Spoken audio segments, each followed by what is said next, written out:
Ang kwentong ito ay hango sa totoong buhay.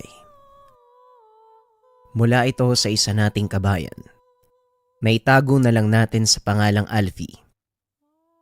Taong 1975. Probinsya ng Capiz. Isinilang sa mahirap na pamilya itong si Alfie. Hindi nagawang makapag-aral dahil na rin kapos sa pera. Natuto lang magsulat ang binata sa tulong ng kanyang ina. Sa murang edad napilitang magtrabaho sa bukid. Hindi alintana ang init ng araw at lamig ng ulan. Dahil lang nasa isip ni Alfie, kumita ng pera upang maipanglaman sa sikmura. Lumaki silang walang gabay mula sa ama dahil nabuyo ito sa bisyo at tuluyan silang iniwan. Bilang panganay, si Alfie ang sumalo ng kanyang responsibilidad. Nakita ng binata kung gaano kahirap ang magsakripisyo para sa kanyang mga kababatang kapatid. Dahil dito, mas lalong nagpursige ang binata para matulungan ang mga ito. Isa sa mga pangarap ni Alfie ang makapagtapos ng pag-aaral. Ngunit hindi niya ito magawang tuparin dahil na din sa mabigat na responsibilidad na nakaatang sa kanyang balikat. Kaya naman ang kapatid ang pinursige niyang makapagtapos. Kayong dalawa, mag-aaral kayo mabuti dahil yan lang ang may tutulong ko sa inyo. Alam niyo naman, wala akong tinapos, di ba? Pangarap ko makapagtapos pero wala nang pag-asa. Kahit grade 1, hindi ako nakaapak Wika ni Alfie. Kadalasan ganito ang linya ng binata sa kanyang mga kapatid sa tuwing pinangangaralan ang mga ito. Opo, Manong. Alam naman po namin kung gaano kahirap ang buhay natin Kaya gusto naming makapagtapos ng pag-aaral para makatulong po sa inyo. Tugon ng kapatid na si Bongbong. Ay siya, pagkagaling mo ng paaralan, gawin mo lahat ng gawain bago maglaro Walang katuwang si nanay, baka sa susunod na araw pa ako makauwi. Mag-uuling kami ni Mang Simon sa kabundukan Wika ni Alfie. Matapos magbigay ng bilin sa kapatid, kaagad na itong lumakad. Naanyayaan ito ng isa sa mga kakilalang sumama sa pag-uuling sa kabundukan. O mabuti naman at nandito ka na. Nga pala nasabi sa akin ni Amador, marunong ka daw gumawa ng mga patibong para sa laboyo. Tanong ni Mang Simon. Oo, marunong nga akong gumawa. Bakit? Marami bang labuyo sa lugar na pupuntahan natin? Ay nako, kung hindi mo na itatanong, hindi lang marami. Ang lugar na yon ay mismong pugad ng mga inahing labuyo. Tugon ni Mang Simon. Maya-maya pa nagdatingan na ang mga pamangkin ng matanda. Pasensya na po kung nahuli kami Eto kasing si Nonong naglasing kagabi. Yan tuloy tanghali nang nagising. Wika ni Gaspar. Ikaw kaya itong nag-ayang mag-inuman tayo. Muntukin mo ba naman? Iniwanan mo ko mag-isa sa mesa? Tugon ni Nonong. O siya, tama na yan. Umalis na tayo. Para mabilis nating matapos yung pagpuputol ng mga kahoy na uulingin. Nga pala, Nonog, kayong dalawa ni Gaspar ang gagawa nun. Si Alpe, iba ang gagawin niyan. Pagdating sa kabundukan, gumawa ng maliit na kubo si Mang Simon. Nagdala ng trapal ang mga ito para gawing bubong at ang mga pinutol na dahon ng buli ang nagsisilbing dingding at sahig ng kanilang tinutuluyan habang naroon sa lugar. Tapos na pong gawin yung kubo, Manong. May papagawa pa ba kayo? Sa ngayon, wala naman na pero dalhin mo yung mga gamit sa paggawa ng patibog. Maglalakad tayo sa gubat. Susubukan nating makahuli ng inahing labuyo. Nagtaka si Alfie kung bakit inahing labuyo ang gustong mahuli ni Mang Simon. Ang alam ko po, kadalasan tandang ang nahuhuli. Pero bakit gusto niyong makahuli ng inahin? Mamaya ko sasabihin sa'yo. Baka marinig tayo ng dalawang pamangkin Magsumbong pa sila sa asawa ko. Tugon ni Mang Simon. Naglakad ang mga ito papasok ng kagubatan. Habang naghahanap ng paglalagyan ng mga patibong, hindi maiwasan ng binata na magtanong. Manong, iba ba yung lasa ng inahing labuyo? Sinong nagsabi sa'yong kakainin natin ang mga mauhuling labuyo? May mas mahalaga akong paggagamitan sa kanila, lalong-lalo na yung tari. Ha? May tari ba yung inahing manok? Parang ngayon lang ako nakarinig dyan, Manong Ang lakas ng trip mo Bihira ang ganong uri ng labuyo, Alpe. Nangyayari lang yon sa tuwing magkakaroon ng inakayang isang inahing labuyo. At sa oras na mawalay ang mga sisiw nito, kusang babagsak ang tari at yon ang kailangan mong abangan. Hindi normal ang mga ganong kaganapan, kaya dapat pinagtsatsagaan yon. Tugon ni Mang Simon. Lalong nagtaka ang binata. Ano po ba ang paggagamitan nyo ng tari, Manong? Para saan ba yun? May taglay na bertud ang tari ng inahing labuyo. Mabisa ito sa sugal. Alam mo naman ang libangan ko, hindi ba? Tugon ni Mang Simon. Hindi naman ito binigyan ng pansin ni Alfie. Hindi ito naniniwala sa mga anting-anting o agimat. Matapos maglagak ng mga patibong, bumalik ang mga ito sa mga kasama. Sinabihan ni Mang Simon ang binata na huwag magsasalita tungkol sa ginawa nila. Pagsapit ng hapon, natapos na nilang putulin ang lahat ng mga kahoy na uulingin. Habang naghahanda ng hapunan, narinig ni Alfie ang tilaok ng mga labuyo. Talaga nga namang napakaraming labuyo sa lugar na to Sana nga lang makahuli tayo kahit isa. Wika ni Gaspar. Naglagay naman ako ng ilang patibong Dun, sa gawing yun. May nakita kasi ko dun parang doon naglalagi yung mga labuyo. Kaya siguradong may mahuhuli tayo bukas. Tugon ni Alfie. Tamang-tama, medyo matatagalan pa tayo dito. Kung matatapos nating isalansa ng mga kahoy sa butas bukas ng umaga, bandang tanghali pwede na nating sindihan.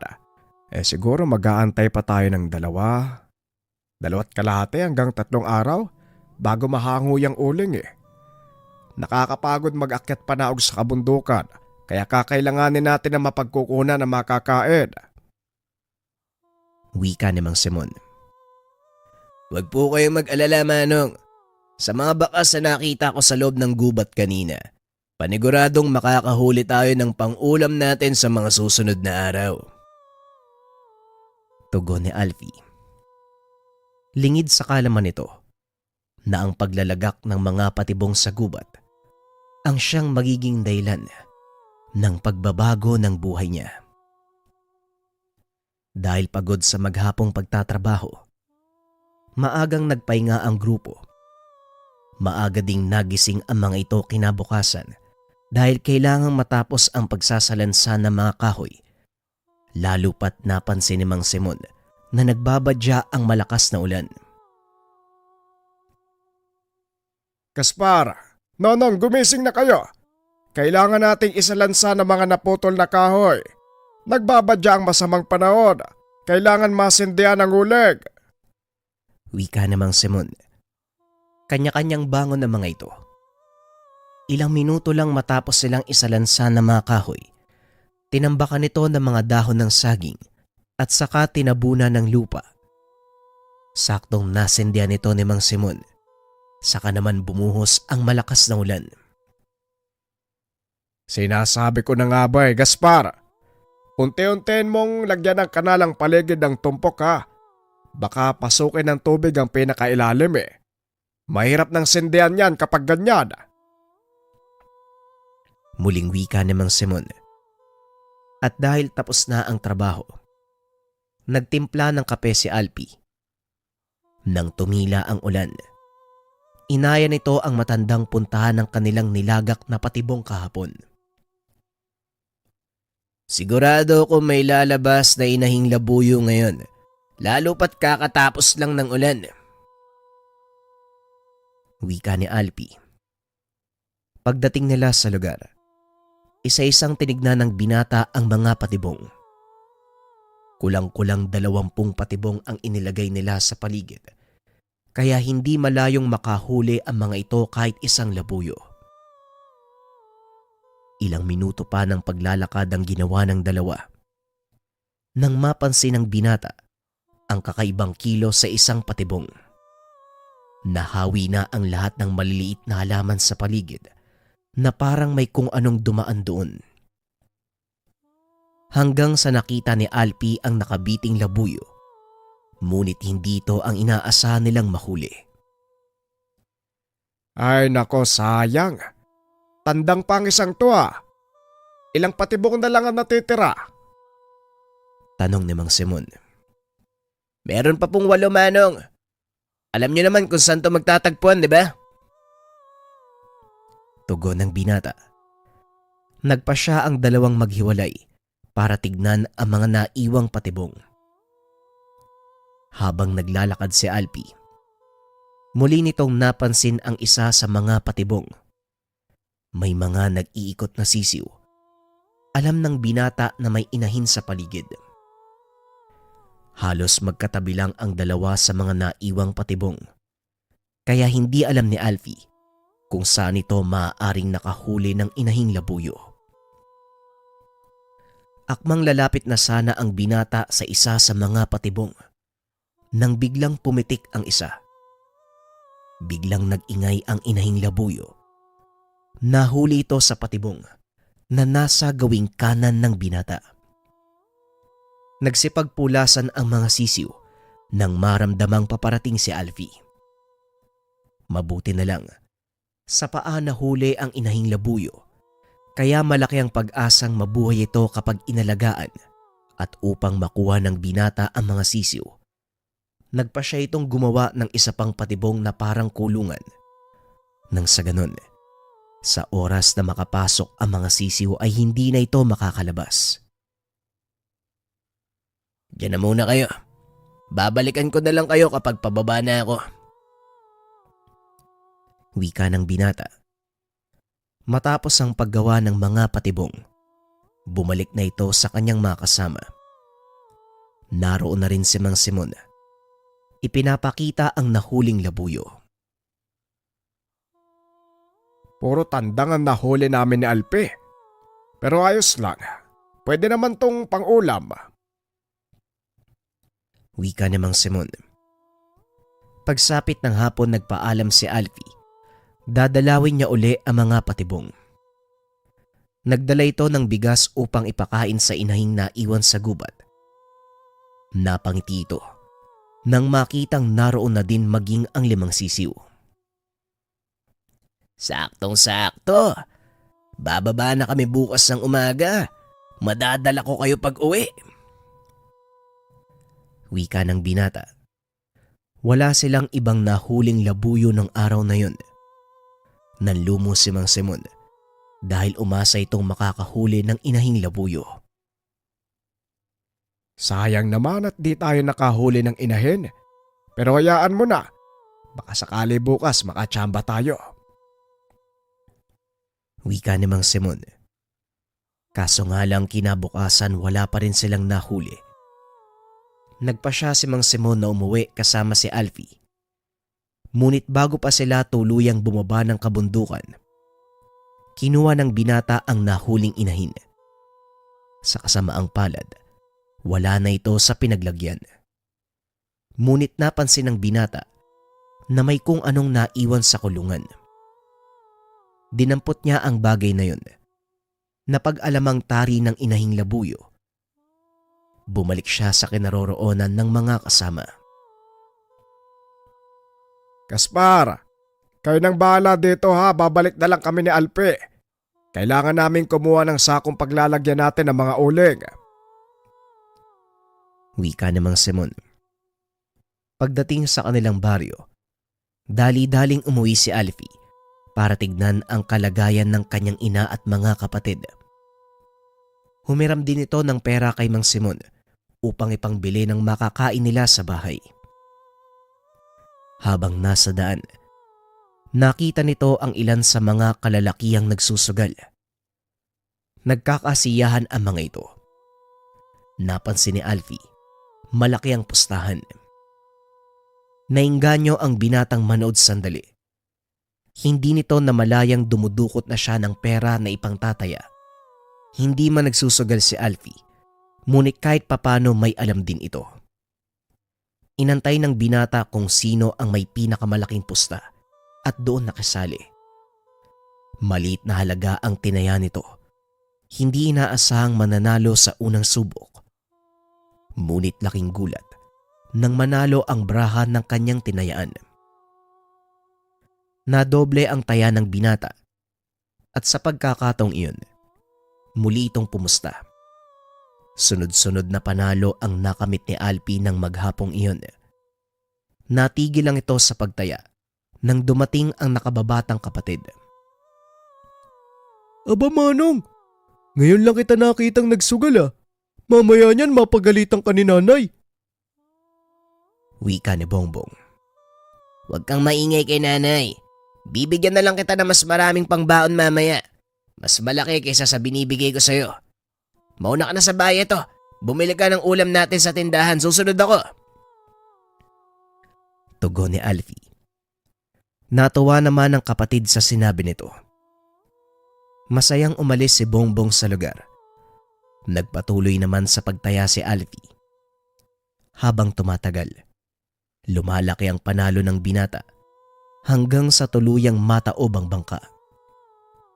Hindi na namalayan ni Alfie na madaling araw na. Nagulat na lang ito nang makita si Mang Simon na may daladalang sako. O Alpe, mabuti naman at nandito ka na. Kanina ka pa ba? Tanong ni Mang Simon. Ano ho? Opo, kanina pa po Manong. Saan kayo pupunta? Anong saan ako pupunta? Naku kang bata ka. Inumaga ka dyan sa pasugalan ano? Naku po, yari. Umaga na pala. Mukhang nawiwili ka sa sugal Alpe ah. Hindi naman po sa ganun Manong ang totoo niyan. Ngayon nga lang ako nakapasok sa lugar na to eh. Nakita ko kasi na nagkakasayahan yung mga tumataya kaya nakisali din ako. Hindi ko nga akalaing mananalo ko ng sunod-sunod eh.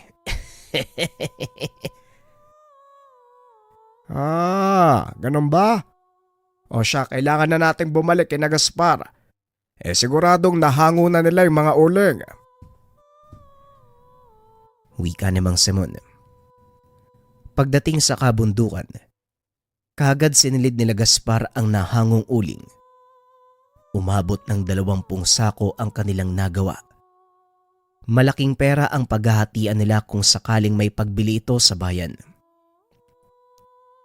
Matapos maisako ang mga uling, hinakot nila ito gamit ang karosang hila ng kalabaw. Dahil maaga pa ng sandaling iyon, nagawa itong dalhin sa bayan. O ito Alpe, nabawas ko na yung hiniram mo sa akin kahapon ha. Ibigay mo yan sa nanay mo. Baka mamaya doon ka na naman sa pasugalan damputin. Wika ni Mang Simon. Nako Manong, yun na ang una't huling beses ko na papasok sa pasugalan. Sige Manong, mauna na ako ha. Salamat ho. Tugon ni Alfie. Dali-dali itong umuwi. Pagdating sa tahanan, wala pa roon ang mga kapatid. Hindi pa nakakauwi ang mga ito mula sa paaralan. Kaya napilitan si Alfie na pumunta ng kabisera upang bumili ng kanilang mayuulam. Habang nasa tindahan, narinig nitong nag-uusap ang dalawang lalaki. Ayon sa mga ito, may malaking pasabong nagaganapin sa kanilang baryo sa araw ng fiesta. Malaki ang pustahan, kaya naman nainganyo ang binatang sabihin nito kay Mang Simon. Saktong pagdating niya ng tahanan, naroon na sina Bongbong. Inutusan nito ang kapatid na ayusin ang mga napamili at magluto ng kanilang makakain sa gabing iyon. Bong, alam mo na ang gagawin mo dyan sa mga pinamili ko ha? Sandali lang at pupuntahan ko si Mang Simon. Wika ni Alfie. Pagdating nito sa bahay ng matanda, nakita niyang nakaupo sa atangan ng matanda habang nagkakape. O Alpe, napasyal ka. Ano atin? Tanong ni Mang Simon. Narinig ko po kasi sa kabisera kanina, malaking pasabong daw ang gaganapin sa darating na fiesta. Siguradong malaki ang pustahan doon ano? Tugon ni Alfie. Yun nga ang inaalala ko. Hindi tayo nakakuha ng tare mula sa Inahing Labuyo. Sayang lang din kung pupunta tayo doon ng walang kasiguraduhan. Wika ni Mang Simon. Kailan po ba naging sigurado ang panalo sa sugal, Manong? Kaya nga po sugal, di ba? Dahil walang kasiguraduhan. Kung sa bagay, tama ka nga naman. Wala ngang kasiguraduhan ng pagsusugal. Pero kung may tangan kang tari ng Inahing Labuyo, sigurado ang panalo mo lalo na kung sasabong. Kaso minalas tayo Kaya hayaan mo na. Kesa naman mauwi lang sa wala tong kinita natin sa pag-uuling. Muling wika ni Mang Simon. Malakas na pangontra ang tari ng Inahing Labuyo, Alpe. Kapag tinali mo ito sa tari ng panabong mong manok, siguradong wala itong talo. Nabubulag ang kalabang manok, kaya hindi ito madaling makakaiwas o makakatake. Pagpapaliwanag ni Mang Simon. Paano naman po makukuha yung tari? Kailangan bang putulin, Manong? Hindi kailangan, Alpe, dahil kusa itong malalaglag. Sa oras na mawalay sa kanya ang mga inakay, lumalabas ang tari. Sa oras ng paglilimlim, hanggang sa mapisa ang mga sisiyo. At sa oras na kaya nang ihiwalay ng inahin ang mga ito, mauhulog ang tari at yun ang kailangan nating makuha. Tugon ni Mang Simon. Sa isip-isip ni Alfie, tama ang kanyang nakuha dahil isang inahing labuyo ang nahuli niya at may mga kasama itong inakay. Ganun po ba, Manong? Paano naman po magiging bisa nito kapag tataya ka lang? Muling tanong ni Alfie. Napansin naman ito ni Mang Simon. Bakit ba ang dami mong tanong tungkol sa tari ng Inahing Labuyo? May nakuha ka ba? Ay nako, baka hindi ka lang nagsasabi sa akin. Meron ka palang nakuha. Wala nga po, Manong. Gusto ko lang malaman kung ano talaga ang bisa ng tari. Kasi kayo din mismo nagsabi sa akin nun na yun ang kailangan nyo para sa pagsusugal. Nahirapan ho kasi akong kumuha ng isang bagay na hindi ko naman alam kung para saan, lalo pa pag di ako naniniwala. Wala itong balak na sabihin sa matanda na may hawak siyang bertud na tari ng Inahing Labuyo. Matapos ang usaping iyon, nagpaalam na ang binata. Hindi na ito nangulit pa kay Mang Simon dahil baka magalit lang ang matanda. Pagdating sa tahanan, hindi mapakali si Alfie. Gusto nitong patunayan ang kakayahan ng sinasabi ni Tandang Simon. Kaya naman naganda ito para sa paparating na sabong. Nagtrabaho ang binata para makaipon ng pera. Pagsapit ng fiesta, nagtungo si Alfie sa sabungan. Maingat itong pumasok dahil alam niyang naroon din si Mang Simon. Maya-maya ay nakapwesto na ang binata. Bagamat walang alam sa proseso ng sabong, nakisabay ito sa mga tumataya. Walang ibang intensyon ng binata kung hindi masubukan kung totoo ang sinasabi ni Mang Simon tungkol sa hawak niyang tari ng inahing labuyo. Nagsimula ang unang soldata. Nakataya na din si Alfie. Ngunit wala sa mga manok ang atensyon nito, kundi sa mga taong nagsisigawan. Maya-maya lumakas ang sigawan ng mga tao. Nagulat si Alfie dahil inaabot na sa kanya ang makapal na paldo ng salapi. Nagtaka pa ito kung saan nanggagaling. Hanggang sa mapagtanto niya, nanalo siya sa pustahan. Ipinagpatuloy ng binata ang pagtaya. Sa ikalawang pagkakataon nanalo na naman ang pinustahan niyang manok. Dahil sunod-sunod ang panalo, hindi maiwasan ni Alfie ang kabahan. Malaking halaga na ng pera ang hawak niya ng sandaling iyon. Dali-dali itong bumaba para lumabas ng sabungan. Habang nasa daan ay may humila sa kanya. Hoy, nag-iisip ka ba? Bakit hindi mo itago yung dala mong pera? Pagkakaguluhan ka niyan sa labas eh. Eto, ilagay mo sa bag kong pera. Doon tayo dumaan sa likod. Wika ni Gaspar. Nagulat ang binata dahil hindi niya akalaing naroon ito. Anong ginagawa mo dito, Gaspar? Sinusundan mo ba ako? Bakit naman kita susundan? Tataya din sana ako kaso nakita kitang natataranta eh. Ano bang nangyayari sa'yo? Ang dami mong dalang pera. Magnanakaw ka ba? Hoy, hindi ako magnanakaw. Sinubukan ko lang naman tumaya sa sabong eh. Hindi ko akalain na mananalo ko ng ganito kalaki. Tapos sunod-sunod pa. Yun naman pala eh. Eh anong kinakatakot mo? Ayaw mo nun? Malaking halagang napalalunan mo. Alam ko mas lalago pa yan. Tara liga, sasamahan kita. Hindi na muna siguro. Natatakot ako baka. Hindi na pinatapos si Gaspar ang sasabihin nito. Natatakot kang matalo. O siya, sige. Umalis na tayo dito. Delikado kapag nalaman ng mga tao na ganyang kalaking pera yung dala mo. Hanga din ako sa'yo ha. Unang beses mong magsugal. Mag-isa ka pa. Paldo-paldo ka. May gusto lang kasi akong patunayan eh. Pero hindi ako ganun kakumbinsido. 2 beses pa lang ako nanalo. Inisip ko na baka nagkataon lang ang panalong yun. Patunayan eh. Eh ano naman ang gusto mong patunayan? Tinignan ni Alfie ang paligid. Nang masiguradong walang nakikinig, inilabas nito ang tari ng inahing labuyo.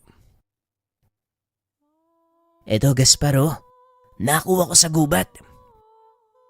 Wika ng binata habang ipinapakita ang tari ng inahing labuyo. Teka, sandali lang. Oo nga, tama. Tari ng labuyo to ah. Oo pare, tari ng inahing labuyo. Tugon ni Alfie.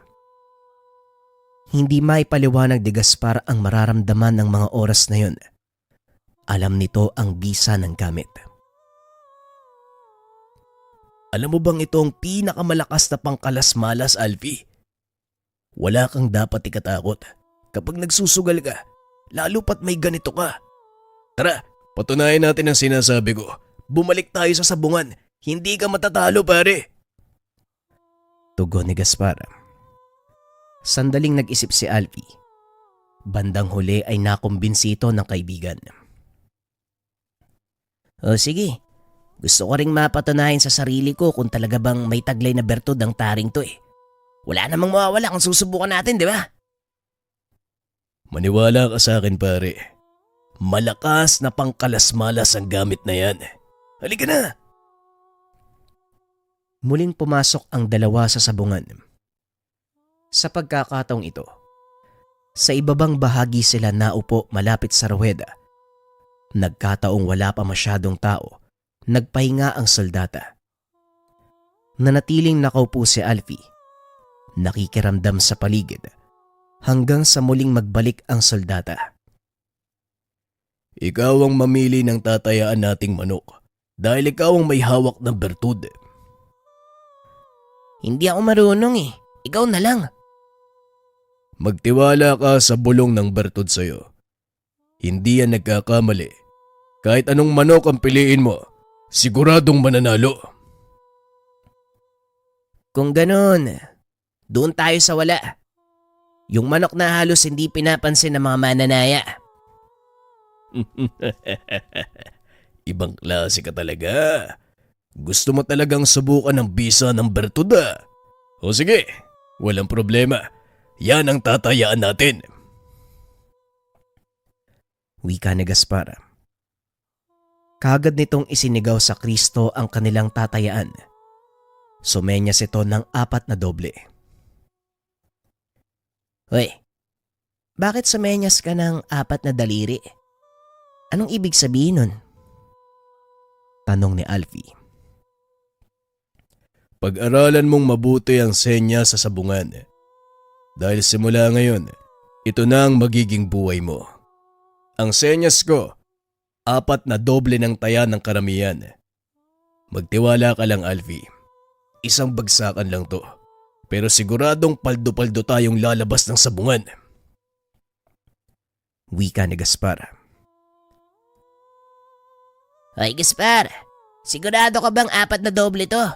Baka naman mapasubukan yan. Tanong ng Kristo.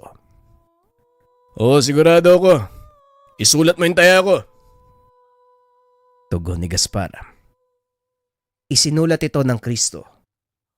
Sinara na ang tayaan dahil magsisimula na ang soldata.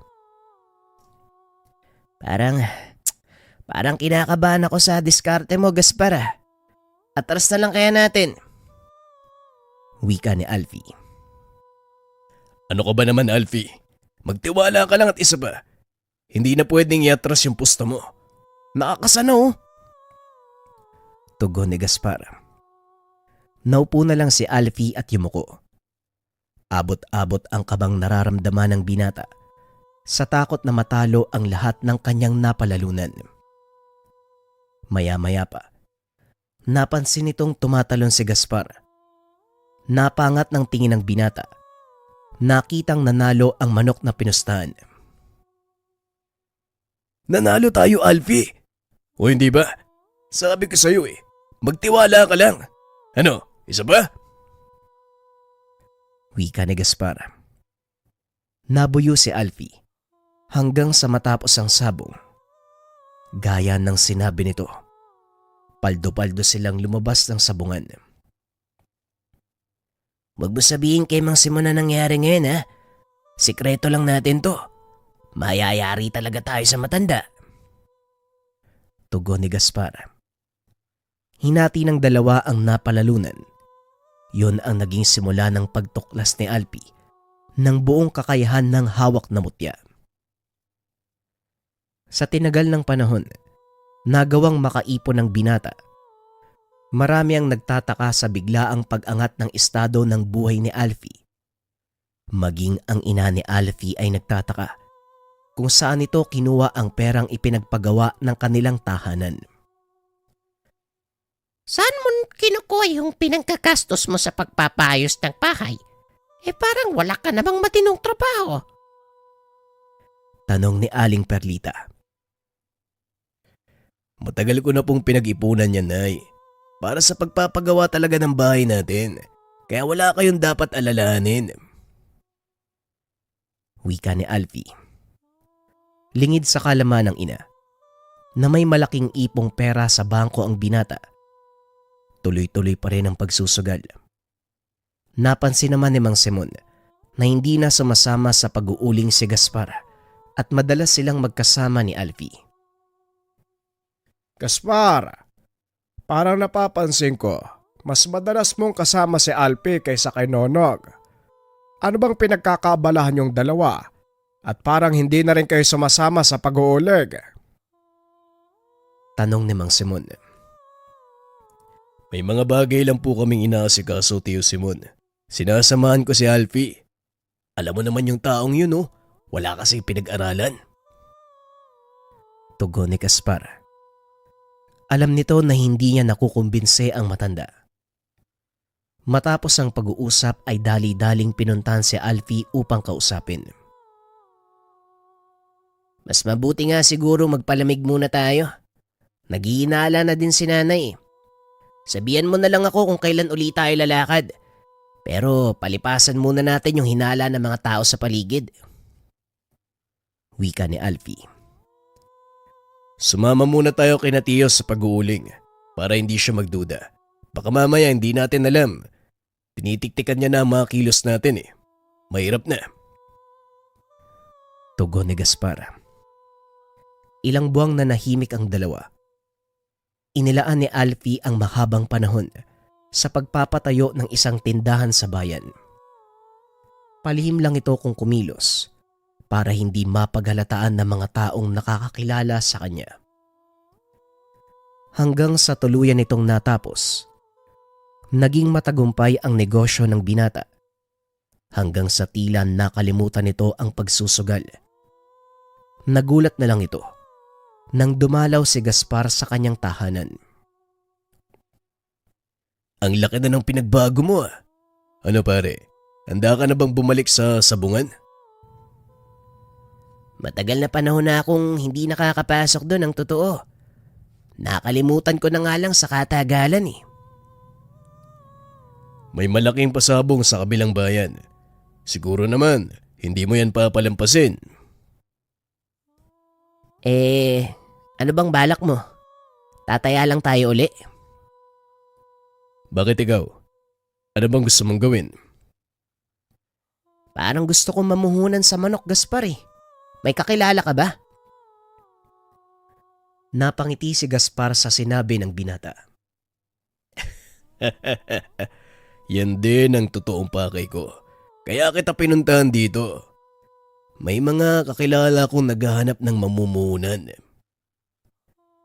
Tugon ni Gaspar. Nang araw na yun, lumakad ang dalawa papunta sa kabilang bayan upang kausapin ang taong sinasabi ni Gaspar. Laking gulat ni Alfie nang makita si Mang Simon sa lugar. Ay nako, sinasabi ko na nga ba ikaw ang taong tinutukoy ni Gaspar. Nga pala, kaibigan ko ang taong nagmamay-ari ng manok. Wika ni Mang Simon. Hindi na nagsalita si Alfie. Wala na itong magagawa dahil nalaman na ng matanda ang kanilang sikreto. Alfie, wag mo sanang isipin na dinala kita sa patibong ha. Hindi ko rin naakala na magkakilala si Tio Simon sa kayong manok na kukuha na natin eh. Walang problema, Gaspar. Nandito na tayo eh. At isa pa, nakakayang umatras. Ituloy na lang natin. Pag-uusap ng dalawa. Kinausap ni Gaspar ang may-ari ng manok. Sinabi ang gustong mangyari ni Alfie. Kinuha naman ni Mang Simon ang pagkakataon para kausapin ang binata. Sabihin mo nga sa akin, Alfie, anong sekreto mo? Umunlad ang buhay mo ng ganito. Sa totoo lang, nagulat din ako eh. Pero hindi ako nagkaroon ng pagkakataong alamin ang katotohanan dahil naging mailap ka na sa akin. Subukan mo ko, Alfie. Sabihin mo lang, magtiwala ka sa akin. Pagsisikap lang, Mang Simon. Sa tulong ng nakuha kong tari ng inahing labuyo. Ilang taon na din ang nakalipas. Hindi ko sinabi sa inyo noon eh. Sa takot na baka magalit kayo sa akin. Tumawa ng malakas ang matanda. Inakbayan ang binata. Bakit naman ako magagalit? Ang totoo, masaya ako dahil sa mga narating mo. Nangangahulugan lang na ginamit mo sa mabuting paraan ang nakuha mong mutya. O siya, kailangan na natin kausapin yung may-ari ng manok. Huwag kang mag-alala. Hindi ka makikilala ng ibang tao. Akong bahala sa'yo. Eto naman, parang hindi ako kilala. Poprotektahan kita. Matapos ang pakikipag-usap, nagkasundo na ang mga ito. ikinasa nila ang pagsali sa pasabong. Gaya ng inasahan ni Alfie, siya ang gumastos ng lahat. Hindi ka nagkamali sa pagpapasya mo, Alpi. Ito na ang unang hakbang para lalo kang yumaman. Wika ni Gaspar. Matapos ang ilang araw na paghahanda, dumating na sa wakas ang pasabong. Hindi inaasahan ng binata ang mga mangyayari. Kampante itong mananalo. Masusungkit ang kampyonato sa malaking pasabong. Ngunit unang soldata pa lang, natalo sila. Ganyan talaga sa una, Alpi. Babawi tayo sa susunod na soldata. Wika ni Gaspar. Ngunit naramdaman ni Alfie na parang may mali sa mga nangyayari. Hindi Gaspar parang may mali. Hindi ko lang alam kung ano. Pero nararamdaman ko, may kakaibang nangyayari. Wika ni Alfie. Ganun ba? Siguro nga kung yan ang nararamdaman mo, malamang meron nga. Mas mabuti nang natalo tayo sa unang soldata. 2 laban pa ang pagdadaanan bago tayo uli sumabak. Bakit hindi tayo manood sa mga susunod na soldata? Wika ni Gaspar. Nanood ang mga ito sa susunod na laban. Kasama si Mang Simon at laking gulat ng matanda dahil may nagsasaboy ng asin sa ruweda. Anak nang, kaya pala na kontra ang bisa ng bertud mo. Magprotesta kayo kapag tayo nang sasabak. Kailangan basain ng tubig ang ruweda. Wika ni Mang Simon. Matapos ang 2 laban, kinausap ni Gaspar ang namamahala ng pasabong. Nagdala ito ng ilang balde ng tubig para ipangbasa sa ruweda. Halos hindi maipinta ang itsura ng makakalaban nila. Nalaman ni Mang Simon ang kanilang sekreto. Ngayon kumpiyansa akong mananalo tayo sa mga susunod na laban. Huwag yun ang hangarin ng kampyonato. Kailangan lang natin manalo, yun lang. Wika ni Mang Simon. Sa pagkakataong iyon, sinabihan nito si Alfie na bumaba sa ruweda at siya ang magbitaw ng manok. Hindi ko po alam kung paano gagawin yun, Manong. Nakakatakot po, baka masugatan ako ng tari. Mamaya ako yung atakihin ng manok Ayang ka na naman. Wala kang dapat katakutan. Ilayo mo lang sa katawan mo ang manok. Kapag hindi mo ginawa yan, maubos ang pera mo. Kailangang ikaw ang magbitaw ng sa ganon, maging epektibo ang bisa ng bertud. Makinig kang maigi. Wala nang nagawa si Alfie sa kagustuhan nitong manalo sa pasabong. Siya ang bumitaw ng manok.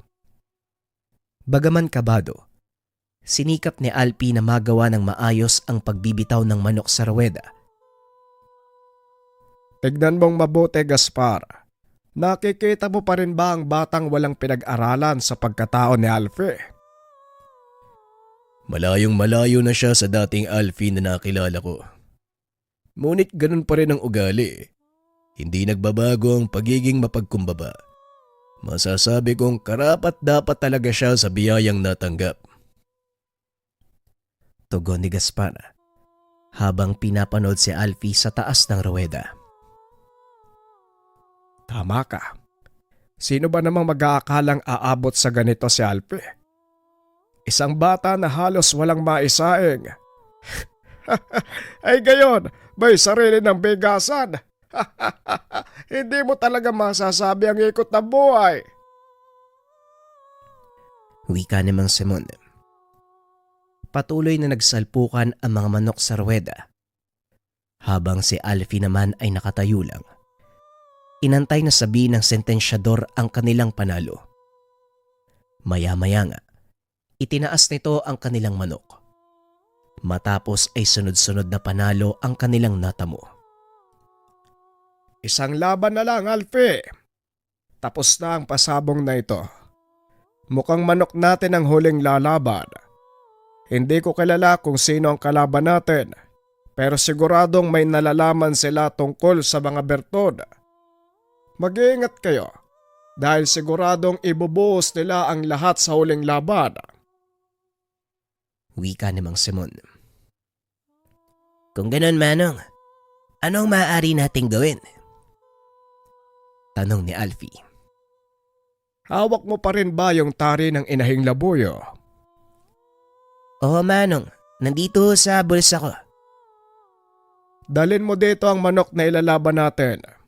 May gagawin ako. Sinunod nila Gaspar ang sinabi ng matanda. Dinala ang manok na ilalaban. Kinuha ni Mang Simon ang bertud mula kay Alfie. Itinali ito sa mismong tari ng kanilang manok. Anong gagawin niyo, Tiyo? Maaaring matanggal ang tari ng inahing labuyo at tumalsik yan kung saan-saan. Wika ni Gaspar. Walang problema.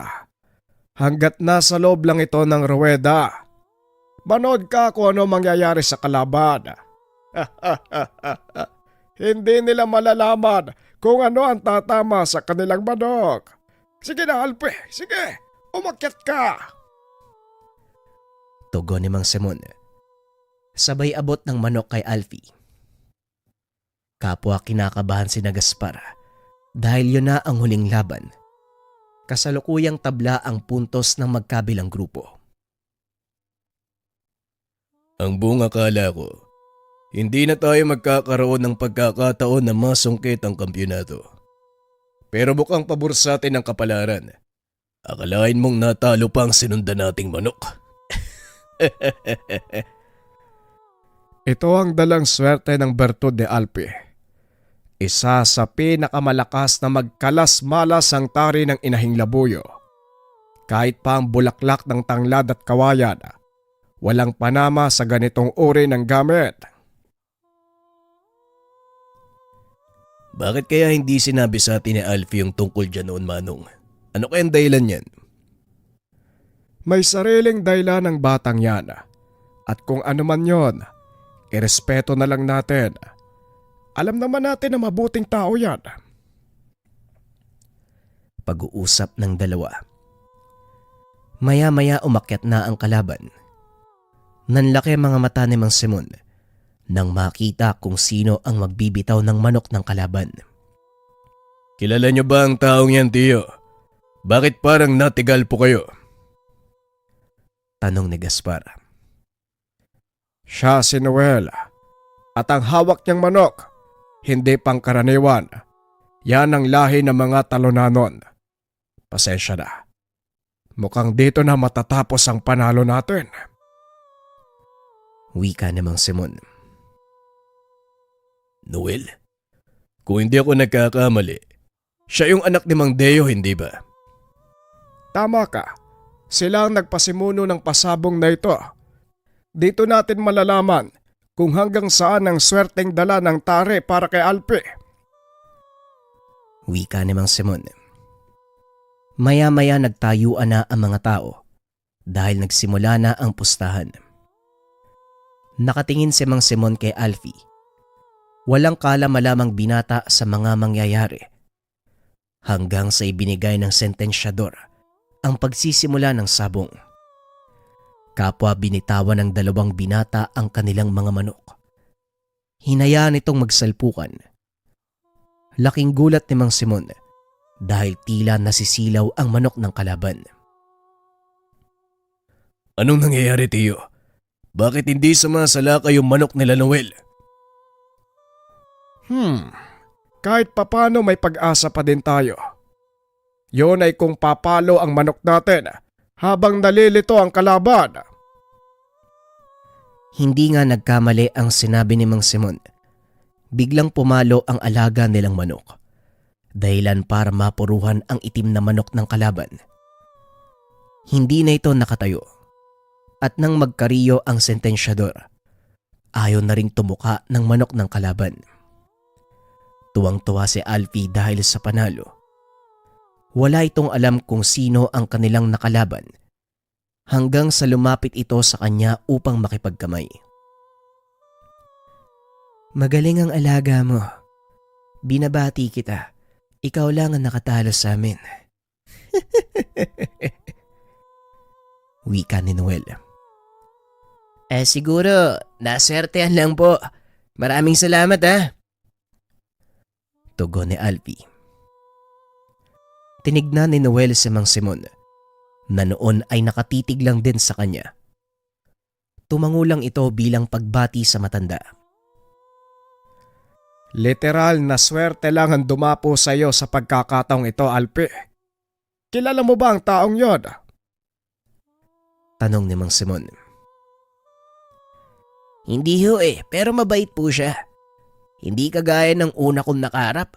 Parang gusto kong kainin nung natalo yung manok nila Tugon ni Alfie. Mabait talaga si Noel. Isa sa pinakamayamang sabungerong nabuhay sa probinsyang ito. Kaya baliwala sa kanya ang isang beses na matalo. Wika ni Mang Simon. Nasungkit natin ang kampyonato. Ano ngayon ang balak mo sa premyo, Alfie? Di paghatian natin na maayos. Para pare-pareho tayo may benepisyo. Tugon ng binata. Pinaghatian nila ang naging premyo sa labang iyon. Ito na ang naging huling beses na sumabak sa sugal si Alfie. Itinoon ng binata ang atensyon sa pagpapalago ng negosyo. Nagawa din itong mapagtapos ang kanyang mga kapatid.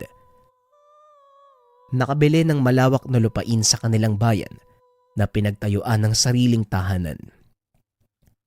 Ngunit isang araw, habang nanonood sa mga taong gumagawa ng kanyang bahay, isang lalaki ang lumapit sa kanya. Magandang hapon. Maaari ko bang malaman kung nasaan dito ang bahay ni Alfie? Wika ng matanda at napalingon si Alfie. Nanlaki mga mata nang makilala kung sino ang taong iyon. Tay, anong ginagawa mo dito? Saan ka nang galing? Tanong ng binata. Dahan-dahang lumapit sa kanya ang matanda.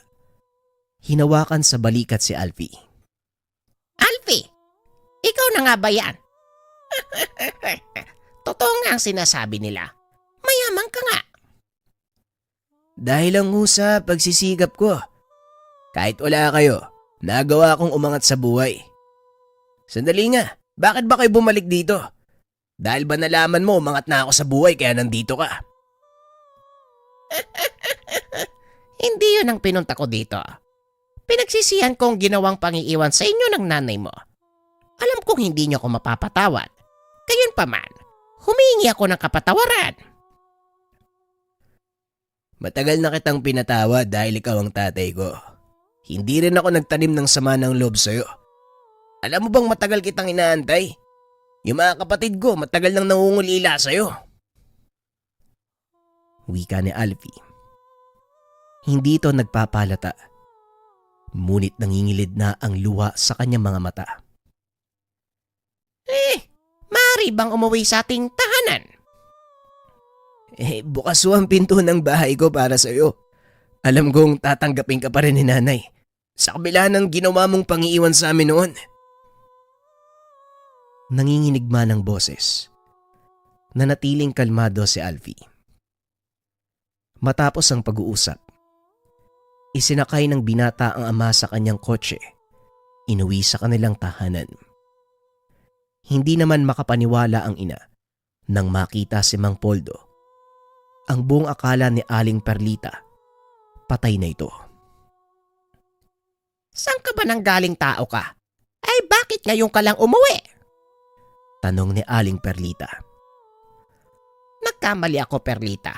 Mga anak, patawarin niyo ko. Nawala ko ng mga panahon kailangan niyo ko. Wika ni Mang Poldo. Ang nakaraan ay tapos na tay. Ang mahalaga bumalik ka. Siguro naman sa pagkakataong ito, hindi mo na kami iiwan. Tugon ni Alfie. Hindi nito akalaing matutupad ang kanyang matagal na pangarap. Yon ay ang mabuo ang sariling pamilya. Sa kasamaang palad, may malubhanang karamdaman ang ama Ilang buwan lang ang tinagal bago tuluyang namayapa. Gayunpaman walang pinagsisiyan si Alfie dahil nagawa nitong ibigay sa ama ang karapat-dapat na kalinga kahit sa maiksing panahon. Sa paglipas ng mga taon, lalo pang naging malago ang negosyo ng binata. Lumipat na rin sila sa syudad. Sa isang ari-ariang nabili ni Alfie, nagpatayo ang mga ito ng malaking bigasan. Namili din sila ng mga palay mula sa mga magsasaka. Naging malaking tulong ang negosyo ng binata, hindi lang sa kanilang pamumuhay, maging sa mga maliliit na magsasaka na nagsusumikap upang umangat. Isa din si Alfie sa mga taong tumutulong para mamahagi ng libreng pataba at mga kagamitan sa mga mapapalad na magsasakang kanilang mapipili. Samantalang si Gaspar naman, halos kasabayan lang ni Alfie sa pag-angat. Hindi na nalaman ang kinaroroonan. Minabuti nitong magpakalayo-layo at mamuhay ng sarili. Ngunit simula nang umalis ito, wala nang nakakita sa kanya. Ang buhay ni Alfie, isa lang sa mga halimbawa ng mga taong nabiyayaan ng kakaibang swerte sa buhay. Ginamit niya ito sa tamang paraan. Naging aral sa mga tao sa paligid nito. Pahalagahan ang anumang biyayang makakamtan, maliit man o malaki. Wag na wag nating kakalimutan ang mga taong naging dahilan kung bakit nakarating tayo sa kinakatayuan. Masama man o mabuti ang naidulot nila sa atin, naging bahagi pa din sila ng ating mga buhay. Sa kasalukuyang panahon, anak na ni Alfie ang nagpapatakbo ng kanilang mga negosyo. Tumutulong pa rin sila sa mga mahihirap na magsasaka, lalo na sa bayang kinalakihan ni Alfie. Nagtayo ito ng maliit na organisasyon na siyang nangasiwa sa pamamahagi ng mga bigas at iba pang tulong sa mga kababayan nilang kapos. Nakita ni Alfie ang kahalagahan ng pagsisikap para lang makakain. Alam niya ang pakiramdam ng walang may panglaman sa kumukulong sikmura. Ito ang naging adhikain ni Alfie. Sa paglipas ng panahon, ipinagpatuloy ng kanyang mga anak. Patuloy nilang ikinikwento sa mga kababayan ang naging buhay ng kanilang ama. Nagsilbi itong inspirasyon para magsumikap sila sa buhay. Bagaman taon na ang lumipas magmula ng pumanaw si Alfie, naiwan naman at nanatiling sariwa sa isipan ng kanyang mga anak at apo ang isang kwento. Isang simpleng binata ang yumaman dahil sa tare ng inahing labuyo. Maraming salamat sa pakikinig ng ating kwento mga kabayan. Naway nabigyan kayo ng inspirasyon ng ating istorya. Kung sakali mang makaangat-angat tayo sa buhay, huwag nating kalimutang tumapik or tumulong sa mga ibang taong nangangailangan. Hindi lang naman to usapin ng pinansyal na pagbibigay ng pera, makakain. Maliit o malaki tulong pa rin yan, or kahit mga kaalaman na meron ka, maaari mong ibahagi yan sa mga tao at siguradong kapag meron silang natutunan sa inyo, magagamit nila ito sa pang-araw-araw nilang buhay. Naway pagkunan natin ng inspirasyon ng kwento na ating bida si Alfie, na taong sinuwerte at ginamit ang kanyang swerte upang tumulong sa iba. Maraming salamat mga kabayan. Paalam.